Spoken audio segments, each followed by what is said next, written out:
Hello dear viewers, in this video lecture I am going to solve exercise 9.1 question number 7. According to question number 7, from a point on the ground the angle of elevation of top and bottom,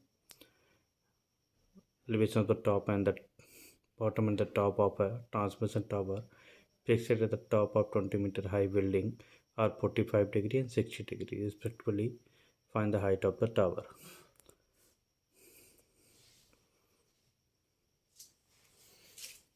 इस क्वेश्चन में ये कहा गया है from a point on the ground the angle of elevation of the bottom and top of a transmission tower fix the top of twenty metre high building. एक twenty metre high building है,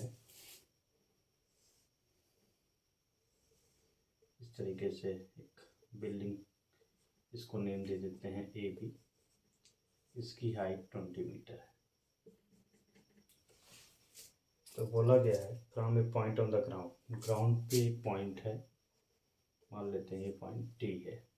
इस पॉइंट से इसके ऊपर एक टावर बना हुआ है, इस बिल्डिंग के ऊपर इस तरीके से कोई एक टावर, ये बीसी बना हुआ है। बीसी टावर के टॉप और बॉटम दोनों को इस पॉइंट डी से देखा जाता है।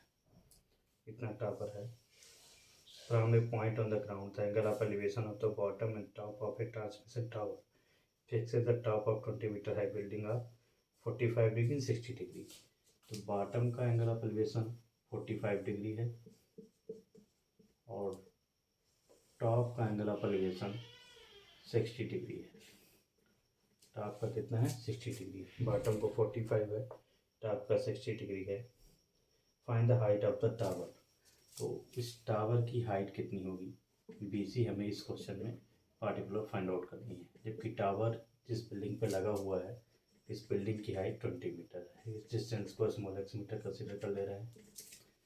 तो सबसे पहले इस टाइप के क्वेश्चन में इंपॉर्टेंट है डायग्राम बनाना। फिर डायग्राम के बारे में आपको राइट करना है।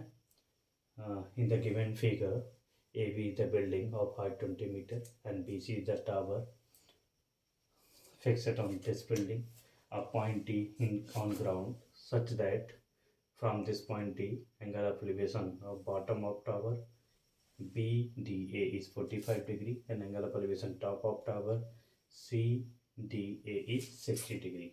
Then we have to find the height of tower.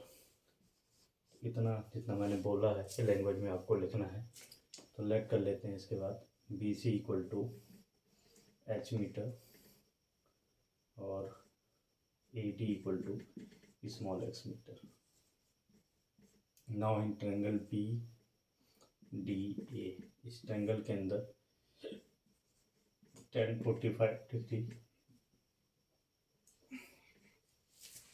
Equal to perpendicular AB upon base AD हो जाएगा।